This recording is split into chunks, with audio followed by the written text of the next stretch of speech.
الحمد لله نحمده ونستعينه ونستغفره ونعوذ بالله من شرور أنفسنا ومن سيئات أعمالنا من يهده الله فلا مضل له ومن يضلله فلا هادي له ونشهد أن لا إله إلا الله وحده لا شريك له ونشهد أن سيدنا وحبيبنا ومولانا محمد الذي أرسله بالحق بشيرا ونذيرا ودائعا إلى الله بإذنه وسراجا وقمرا منيرا قال الله سبحانه وتعالى في القرآن المجيد فأعوذ بالله من الشيطان الرجيم بسم الله الرحمن الرحيم ظهر الفساد في البر والبحر بما كسبت أيدي الناس وقال تعالى في شأن حبيبه ومحبوبه محمد إن الله وملائكته يصلون على النبي يا أيها الذين آمنوا صلوا عليه وسلموا تسليما اللهم صل على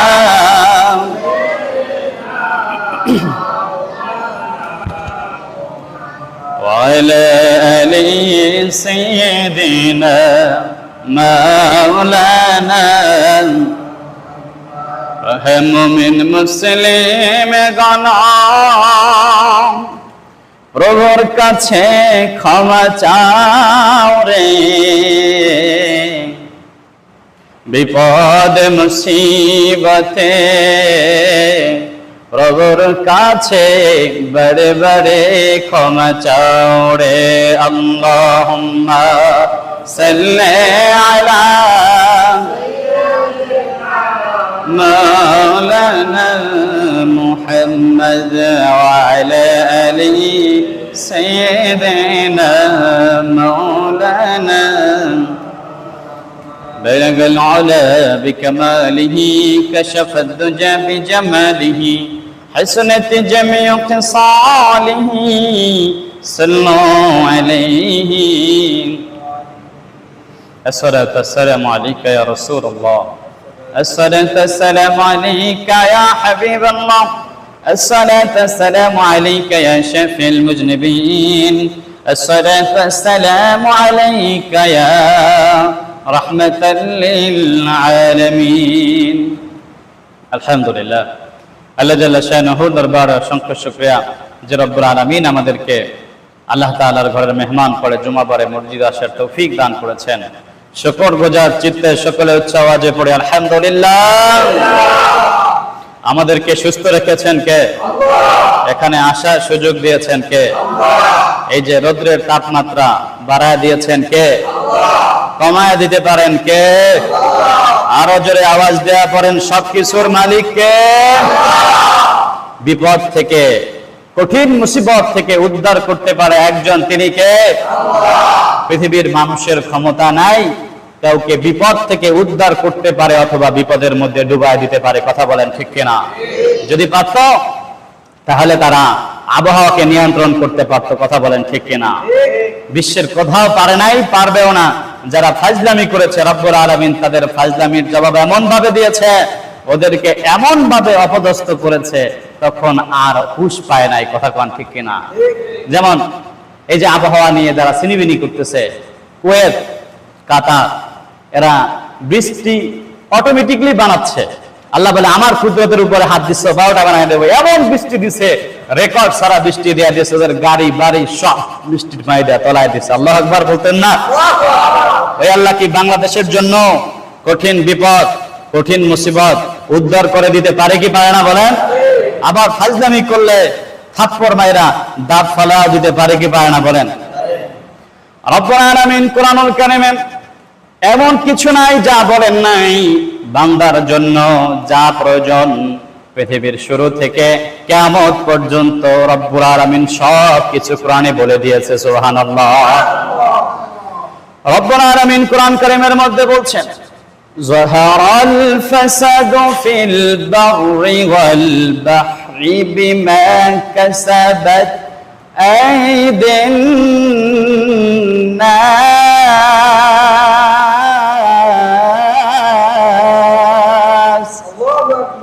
আল্লাহ বলেন, বান্দারা শোনো, জলে এবং স্থলে, আকাশের নিচে জমিনের উপরে যত বিপদ বালা মুসিবত সব তোমাদের হাতের কামাই। আল্লাহু আকবার।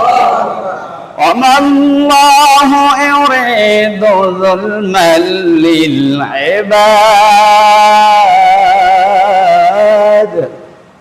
আর আমি আল্লাহ আমার বান্দার উপরে কোনো জুলুম, অত্যাচার, বিপদ আপদ দিতে চাই না, বরং যতটুকুন আসে তোমরা বিপদের কাজ করো, আমি আল্লাহ সতর্ক করার জন্য সামান্য দিয়া দেই, যাতে করে তোমরা সতর্ক হও, নিজেদেরকে সংশোধন করতে পারো।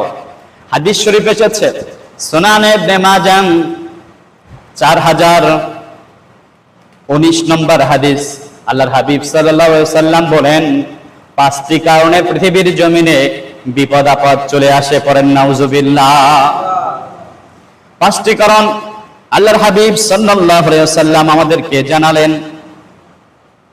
হাদিস কানা বর্ণনা করেছেন আব্দুল্লাহ বিন ওমর قال أكبر علينا رسول الله صلى الله عليه وسلم فقال يا معشر المهاجرين خمس إذا ابتليتم بهن أعوذ بالله أن تدركهن لم تظهر الفاحشة في قوم.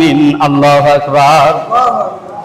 আল্লাহর হাবিব সাল্লাল্লাহু আলাইহি ওয়াসাল্লাম বলেন, সব বিপদ আপদ তোমাদের হাতের কামাই। আমি রব্বুল আলামিন আমার আল্লাহ তোমাদের উপরে বিপদ দিতে চাই না। তোমরা যখন পাপের মাত্রা, তোমাদের অপরাধের মাত্রা যখন বৃদ্ধি পেয়ে যায়, রব্বুল আলামিন সতর্ক করার জন্য সামান্য সিগন্যাল দিয়া বুঝাতে চায় যে বান্দা এখনো সময় আছে, সতর্ক হয়ে যাও, ভালো হয়ে যাও, নাইলে এর থেকে আরো মহামারী আমি বেশি দিতে পারি। ঠিক কিনা বলে? এই হাদিসে নবী সাল্লাল্লাহু আলাইহি ওয়াসাল্লাম সুনান ইবনে মাজাহ 4019 নম্বর হাদিসে হুজুর বলেন 5টা কারণে বিপদ আছে। তার 1 নম্বর কারণ হলো যখন সমাজের মধ্যে, রাষ্ট্রের মধ্যে অশ্লীলতা বেড়ে যায়। এই অশ্লীলতা বেড়ে যাওয়া আর অপরাধের দরুন তাদের উপরে গজব চলে আসে। পড়েন নাউজুবিল্লাহ। এখন বলেন, আপনাদের দেশে অশ্লীলতা আগের থেকে বেড়েছে না কমেছে? বলেন। সবাই কয় না ঘুমায় কারা কারা? মসজিদ কি ঘুমানোর জায়গা? ঘুমাইতে যদি প্রয়োজন চায় আপনি বাড়ি বাড়ি ঘুমাবেন। মসজিদ ঘুমানোরও জায়গা না, মসজিদ বিশ্রামেরও জায়গা না। শুধুমাত্র ইতিকাফকারী মুসাফির ছাড়া মসজিদে কেউ আরামের জন্য শোয়া সম্পূর্ণভাবে নাজায়েজ। মনে থাকবে, এমনকি মসজিদের দেয়ালের সঙ্গে আরাম করার জন্য হেলান দেওয়াটাও নাজায়েজ। আপনি কোন সাহসে মসজিদে এসে হেলান দিচ্ছেন? আপনি যখন রাষ্ট্রপ্রধান কোন নেতার বাড়িতে যখন যান, তখন কি সেখানে যায় আপনি কি হেলান দিয়ে বসেন, নাকি নিজেকে সুঠাম দেহের অধিকারী প্রমাণ করার জন্য খুব আটাসাটা হয়ে বসেন? কথা কয় না। যখন নেতার দরবারে যান তখন যায় তো খুব গেট আপ নেয়া, একদম চুল দাড়ি সব সুন্দর করে আশ্রয়া, চশমা না থাকলে উদ্ধার করে নিয়া, জুতা জামা সব ইস্তারি করা, এরপরে একদম পুরো শাহেনশাহ বসেন। যখন আল্লাহর ঘর মসজিদে আসেন তখন ভিখারির মতো, ফকিন্নির মতো আসেন কেন? কি মনে করেছেন? তামাশা মনে করেছেন? আপনি যাকে খুশি করার জন্য পৃথিবীতে এত সাজেন, উনিও মরবে আপনিও মরবেন, তার জন্য এত সাজলেন। আর যে রব আল্লাহ তাআলা চিরন্তন ছিল, আছে, থাকবে, তার বাড়িতে আসেন পুরনো একটা জামা গায়ে দিয়ে, লজ্জা থাকার ব্যাপার। কথা বলেন ঠিক কিনা? সবাই বলতো না, তার মসজিদে যখন আসে কপাল পোড়া ছাড়া কেউ পুরান কাপড় পরা, নোংরা কাপড় পরা মসজিদ আসতে পারে না। শুধু কপাল পোড়া এই কাম করতে পারে। জুমার দিন আপনার কাছে কোনো হিসাব নাই। আপনি অন্য কাজে যেমন যান, জুমায় সপ্তাহের শ্রেষ্ঠ দিন, আর জুমাতে হাজ্জুল মাসাকিন, জুমার দিনে আপনি আসছেন সেই পুরনো একটা জামা গায়ে দিয়া। নতুন জামাটা কার জন্য রেখেছেন? নতুন জামা কবরে নিয়ে যাবেন? পিতামাতা সন্তানদেরকে ওসিয়ত করেন যে আমি যখন মারা যাব নতুন জামাগুলো আমার কবরে দিয়া দিস। এই ওসিয়ত কে কে করবেন? হাত তোলেন। একজনও করবেন না? যদি এই ওসিয়ত না করেন, আগামী জুমা থেকে অবশ্যই যার যে পোশাক আছে সবচেয়ে দামিটা, সবচেয়ে সুন্দরটা, সবচেয়ে ভালোটা পরে আসবেন। কারা কারা পারবেন? লিল্লাহে তাকবীর। সবাই হাত তুলতে পারে না, কপাল খুললে যা হয়। বের যাওয়ার সময় তখন নতুন জামা, সেন্ট, আতর সব দিতে পারেন। গুডজার বাড়ি একটাও নিচে পড়বেন না, মনে করেন না। মসজিদ আসে একবেলা হাম্মক আছে, সিগারেট খায়ের পরে মসজিদ আসে, মসজিদ আসে জর্দা খায়ের পরে মসজিদ আসে। এগুলো কপাল ফোড়া। এগুলো কি?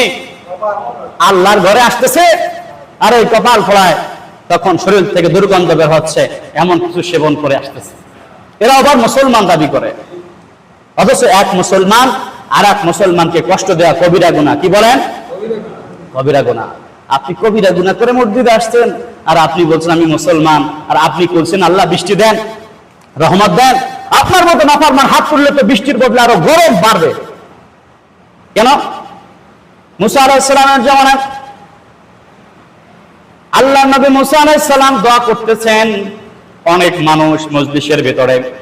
একজন লোক এত পরিমাণে নিকৃষ্ট পাপী ছিল, যার কারণে রব্বুল আলামিন মুসা নবীর দোয়াও কবুল করতে বিলম্ব করতেছিলেন। নবী মুসা আল্লাহকে বললেন, আল্লাহ আপনি কি আমার দোয়া কবুল করছেন না? বললেন, তোমার এই মজলিসে এমন একজন ব্যক্তি আছে এত নিকৃষ্ট, ওটার কারণে আমি তোমার দোয়া কবুল করতে বিলম্ব করছি। তাড়াতাড়ি ঘোষণা দিয়ে দাও যে প্রকাশ্য কবিরা গুনার সঙ্গে জড়িত আছো, অশ্লীলতা, বেহায়াপনা, বেআল্লাহপনা, সুদ, ঘুষ, হারামের সঙ্গে জড়িত আছো, তাড়াতাড়ি এই মজলিস থেকে বের হয়ে যাও, নাইলে আল্লাহ কারো দোয়া কবুল করতেছেন না। পড়েন নাউজুবিল্লাহ। এখন আপনারা বলেন হুজুরদের দোয়া কেন কবুল হয় না? বলেন তো, হুজুররা যাদেরকে নিয়ে মোনাজাত করে এদের মধ্যে কত পার্সেন্ট আছে হালাল জাদা আর হারাম জাদা? কত পার্সেন্ট হালাল খোর, কত পার্সেন্ট হারাম খোর? দোয়া কেমনি কবুল হতো? নবী দোয়া করে এটা কবুল হয় না, আর আমরা হুজুররা তো নবীদের জুতার তুল্য হতে পারি নাই। কথা বলেন ঠিক কিনা? সম্মানিত সুধী, বলতেছিলাম আল্লাহর ঘর পৃথিবীর শ্রেষ্ঠ জায়গা। এই জায়গায় যখন আপনি আসবেন, বিশেষ করে সপ্তাহের শ্রেষ্ঠ দিন জুমার দিন, আপনার খেয়াল থাকবে আজকে জুমার দিন আমি আমার রবের বাড়ির মেহমান হয়ে যাব। অতএব আমি তো মেহমান, আমি তো চিরজতা পাই দেয়া, আমি তো পুরান দুর্গন্ধযুক্ত শরীর নিয়ে মেহমান হতে পারি না। আমি যেহেতু মেহমান, অতএব আমাকে মেহমানের মতোই যেতে হবে। কারা কারা পারবেন? নারায় থাকবে। আল্লাহ কবুল করেন, আমিন।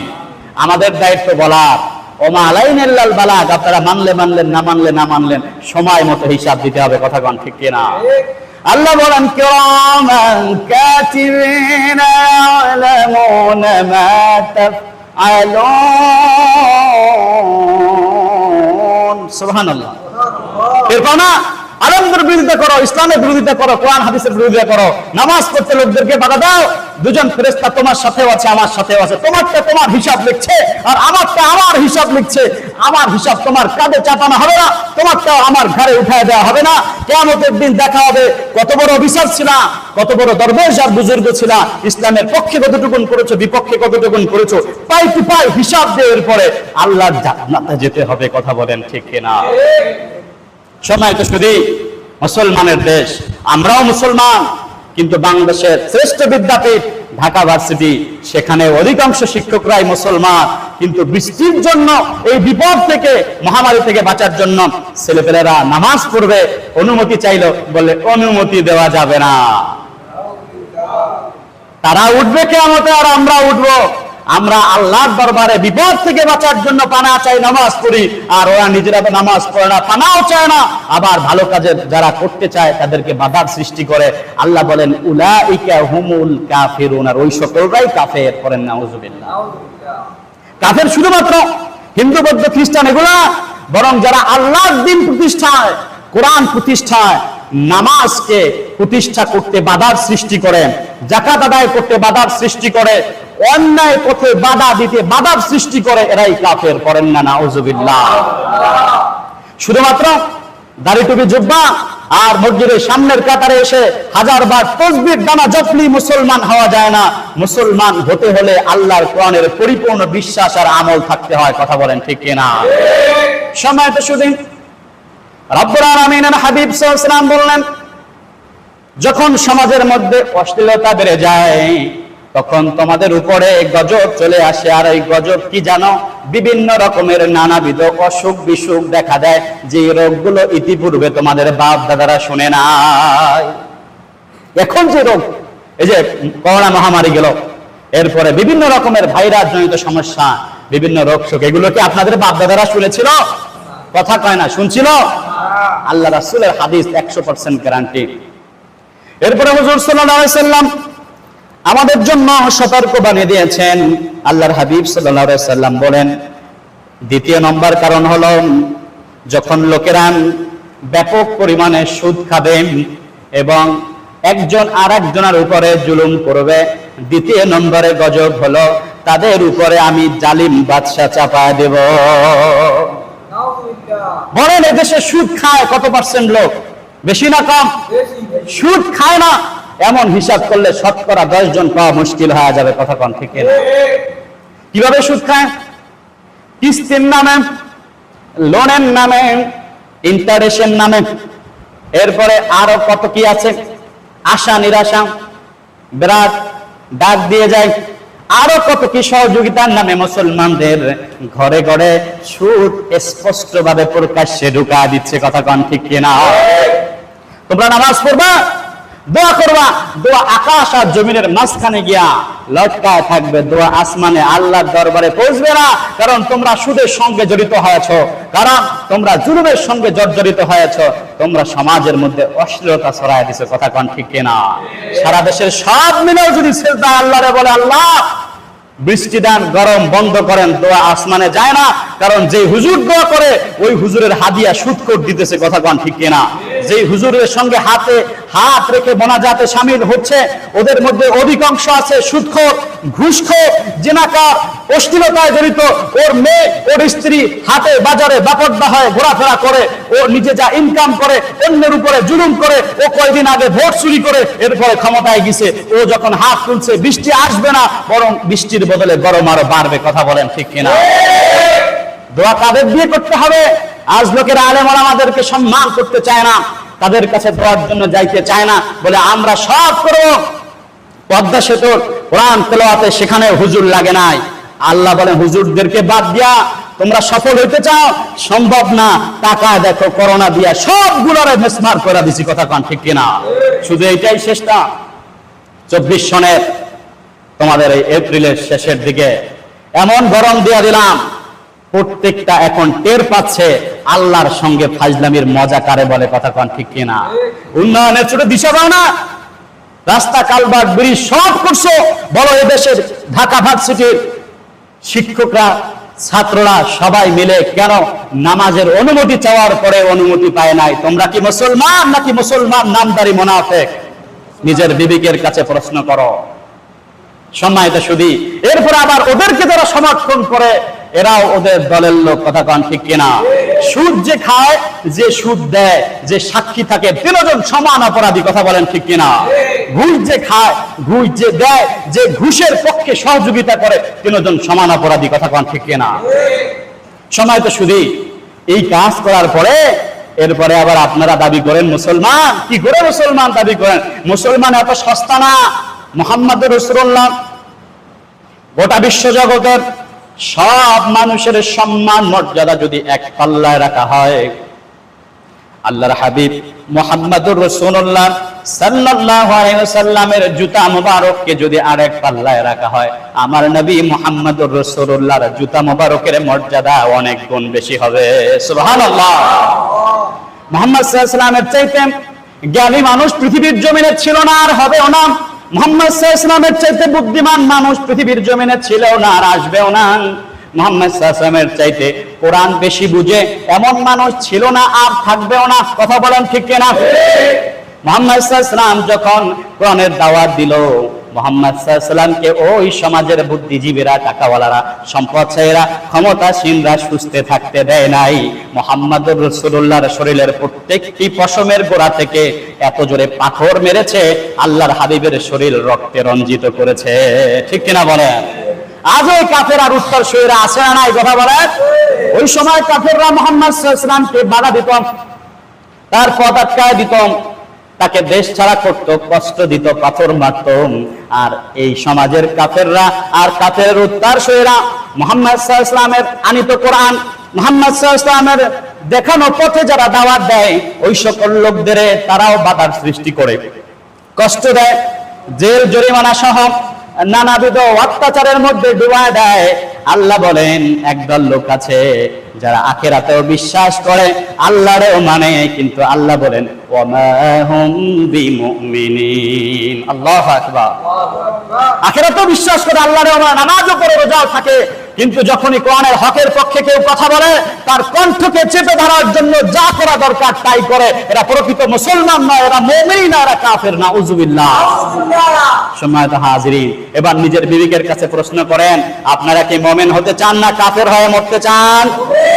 যদি মুমিন হতে চান, আল্লাহকে যেমন বিশ্বাস করতে হবে, আখিরাতে যেমন বিশ্বাস করতে হবে, ঠিক অমন ভাবে আল্লাহর জমিনে আল্লাহ দ্বীন প্রতিষ্ঠার জন্য কোরআন সুন্নাহর পক্ষে আপনার সর্বোচ্চ চেষ্টা, ত্যাগ, সবকিছু বিসর্জন দিতে হবে। কথা বলেন ঠিক কিনা?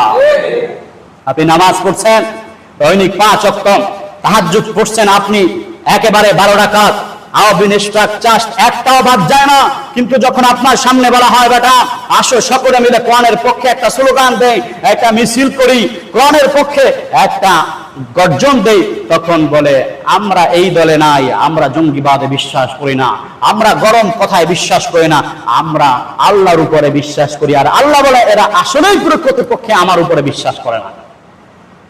আপনি দেখেন, শুধুমাত্র নামাজ পড়লেই যদি ইসলাম যথেষ্ট হয়ে যাইতো, শুধুমাত্র তাসবিহ পড়লেই, রোজা রাখলেই যদি ইসলাম যথেষ্ট হয়ে যাইতো, বদরের প্রান্তরে সাহাবাদের যুদ্ধ করা লাগতো না, মুহাম্মদুর রাসূলুল্লাহর 80টা যুদ্ধে সেনাপতি হওয়া লাগতো না। কথা বলেন ঠিক কিনা?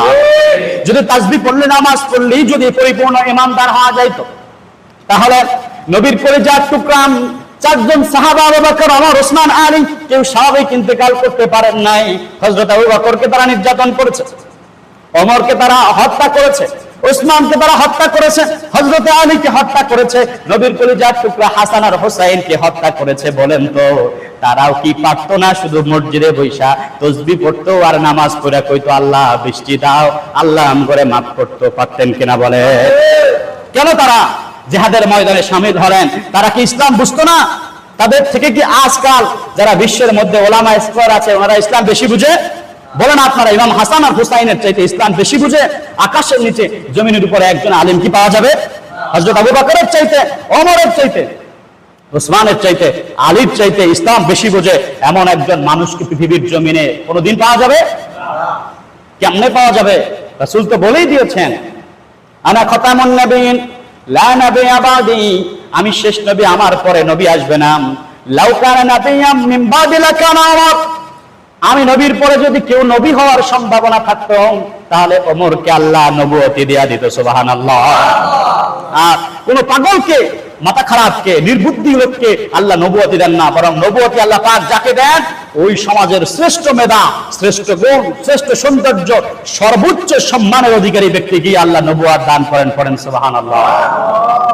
সে ওমর ইসলাম বুঝলো না? ওমরের চেয়ে ইসলাম আমাদের দেশে কিছু কিছু হুজুররা অনেক বেশি বুঝেন। বলে যে এত বড় নস করার কি দরকার, এত হুঙ্কার গর্জনের কি দরকার? তোমরা যদি এই দরকারের প্রশ্ন করো, তাহলে বলো হযরত ওমরের কি দরকার ছিল? একজন সাহাবী, নবীর বিচার মায়া নাই, বলছে সানি করাতে আসছি, মুহাম্মদ সাল্লাল্লাহু আলাইহি ওয়াসাল্লাম প্রথম বিচার করেছেন, রায় দিয়েছে কাফেরের পক্ষে, আমি মুসলমান, নামাজ পড়ি, রোজা রাখি, যাকাত দেই, যুদ্ধে যাই, আমি ওসর আদায় করি, আমার পক্ষে রায় হয় নাই। ওমর বললেন, দাঁড়াও, আমি বিচার করায় দিচ্ছি। ওমর তরবারি আনলেন, আর কোন দ্বিতীয় কথা বললেন না, ঘাড়ের উপরে আঘাত করে দেহ থেকে মাথা আলাদা করে দিয়েছে। লিল্লাহি তাকবীর। এর নাম ইসলাম। আল্লাহ রাসূলের আদেশ ভালো লাগে না?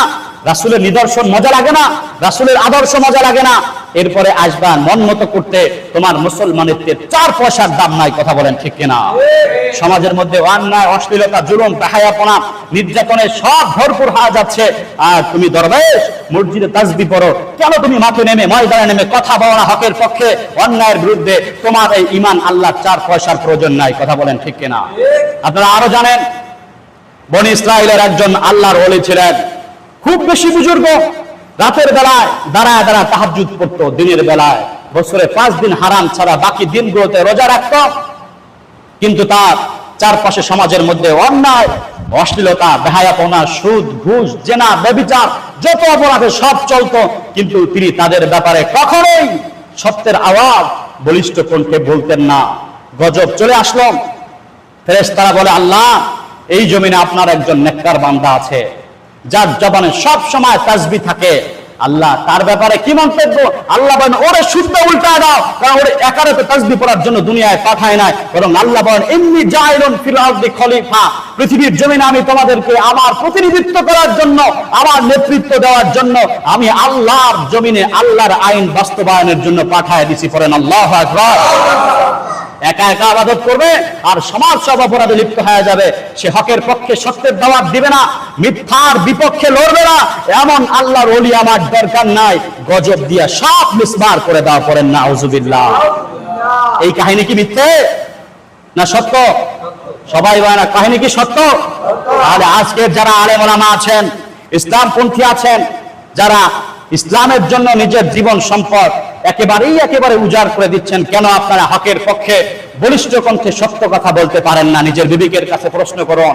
বোঝা যায় আপনারা চাকরি হারানোর ভয় করেন, আপনারা হাদিয়া কমার ভয় করেন, আপনারা মুরিদ কমে যাওয়ার ভয় করেন, আপনি হুজুর আপনার পোস্ট পজিশন আর যশ খ্যাতি কমে যাওয়ার ভয় করেন, জেল জরিমানার ভয় করেন। যদি এতই ভয় হয়, বলেন যেদিন আপনার মরণ আসবে, কি আপনাকে মরণ থেকে বাঁচাতে পারবে? পারবে কি কেউ? আল্লাহ বলছে, তোমরা যদি এতই পারো, যখন তোমাদের রুহু আত্মাটা বের হয়ে যায়, ওইটারে কেন ফেরত আনছো না? কেন ওইটাকে আবার তোমরা সচল করছো না? ওটা তোমাদের পক্ষে সম্ভব না, কারণ ওই রিমোটটা আমি রবের হাতে, যাকে ইচ্ছে তাকে বাঁচায় রাখি, যাকে ইচ্ছা নিমিষের মধ্যে দুনিয়া থেকে অপমান করে, অপদস্থ করে বিদায় করে দেয়। কথা বলেন ঠিক কিনা? সম্মানিত সুধী, পৃথিবীর জমিনে যাদের উপরেই গজব এসেছে, আযাব এসেছে, তারা আল্লাহর আদেশের উল্টো করত। এই হাদিস, যে হাদিস বলতেছিলাম, এই হাদিসের মধ্যে বলা হয়েছে, যেই সমাজের লোকেরা, যেই রাষ্ট্রের নেতারা, যে রাষ্ট্রের প্রধানেরা আল্লাহর কোরআন দিয়ে, নবীর সুন্নাহ দিয়ে দেশ চালায় না, আল্লাহর আইন অনুযায়ী শাসন পরিচালনা করে না, ওই দেশের উপরে আমি বহির শক্তিকে চাপায় দেয়, আর তারা ওই দেশের ভালো ভালো সম্পদগুলো সব লুণ্ঠন করে নিয়ে যায়। আল্লাহ রাসূল 1000 বছর আগে বললেন, তোমরা যদি কোরআন সুন্নাহ থেকে কথা না বলো, কোরআন সুন্নাহর আইন বাস্তবায়নের পক্ষে কাজ না করো, তোমাদের উপরে বাতিল শক্তি চাপায় দেব, আর বাতিলরা তোমাদের দেশের মূল্যবান সম্পদ, তোমাদের গ্যাস, তোমাদের তেল, তোমাদের খনিজ দ্রব্য সব নিয়ে নিবে, টাকায় টাকায় দেখবা কিচ্ছু করতে পারবা না। তুমি উপার্জন করবা, তোমার ঘাড়ের উপরে ট্যাক্স বসায়া, ভ্যাট বসায়া তোমার মুখের খাবার কেড়ে নিয়ে যাবে। তারা আমেরিকা, লন্ডন, কানাডায় বাড়ি করবে, আর তুমি তোমার পৈতৃক ভিটায় সন্তান স্ত্রীদেরকে নিয়ে সাধারণ ডাল ভাত খেতে কষ্ট হয়ে যাবে। কথা কন ঠিক কিনা? এখনো জাতিসংঘ আছে, যার যার জায়গা থেকে সত্যের পক্ষে কথা বলুন। সুদ, ঘুষ, ব্যভিচার, অশ্লীলতাকারীদের সঙ্গে সম্পর্ক বর্জন করুন, নতুবা আযাব আসলে আপনিও বাঁচবেন না, আপনার ইমাম সাহেবও বাঁচবে না, আপনার খতিবও বাঁচবে না, আপনার পীর সাহেবও বাঁচতে পারবে না, বড় হুজুরও বাঁচবে না। কথা কন ঠিক কিনা? কারণ এই জমিনে তোমাদেরকে তেলবাজি করার জন্য পাঠানো হয় না, এই জমিনে তোমাদেরকে শুধু বাড়ি গাড়ি আর খাওয়ার জন্য পাঠানো হয় না, বরং এই জমিনে আল্লাহ রাব্বুল আলামিন বলছেন, ওমা খালাকাতুল জিন্না ওয়াল ইনসা ইল্লা লিয়াবুদুন। এই জমিনে তোমাদেরকে আমার গোলামি করার জন্য, আমার দাসত্ব করার জন্য পাঠিয়েছি। আমার দাসত্ব করতে গিয়ে যদি চাকরি হারানো লাগে, হারায় ফেলো। যদি আমার দাসত্ব করতে গিয়ে জীবন দিতে হয়, জীবন দিয়ে দাও। আমার দাসত্ব করতে গিয়ে যদি জেল খাটতে হয়, জরিমানা দিতে হয়, ফাঁসিতে ঝুলতে হয়, অনায়াসে ওটা মেনে নাও। এরপরেও আমি আল্লাহর আদেশের চুল পরিমাণ এফর করিও না। আমি আল্লাহর দরবারে তোমাদেরকে আসতেই হবে, আর হিসাব দিতে হবে। ওই দিন আমি রব তোমাদের দিকে টাকা টাকা হিসাব গ্রহণ করব। কেউ কারো উপরে জুলুম করতে পারবে না। আল্লাহ বলছেন অমাল্লাহু ইউরিদু যুলমান লিল ইবাদ।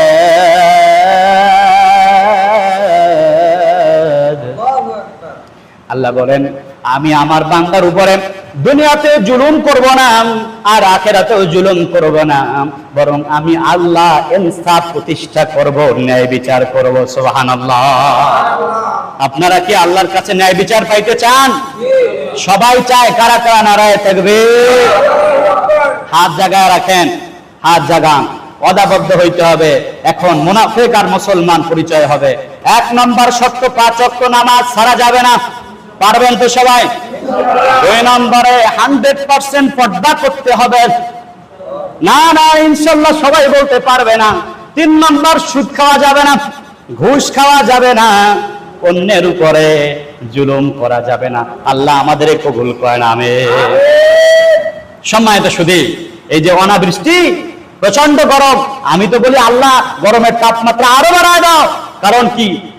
যেই সমাজের লোকেরা একজন আরেকজনের উপরে জুলুম করে, ভাই ভাইয়ের বিরুদ্ধে মামলা দেয়, বন্ধু বন্ধুর বিরুদ্ধে মামলা দেয়, মুসলমান মুসলমানের বিরুদ্ধে মামলা দেয়, তাদের আবার কিসের শান্তি? এই দুনিয়াতেই ওদেরকে জাহান্নামের একটু শাস্তি ভোগ করানো দরকার। কথা কোন ঠিক কিনা? আজকে লক্ষ্য করেন, মসজিদ মাদ্রাসাগুলো মুসল্লি শূন্য, মসজিদের ইমামের হাদিয়া নাই, ইসলামের কোনো কাজে গেলে হাদিয়া পাওয়া যায় না।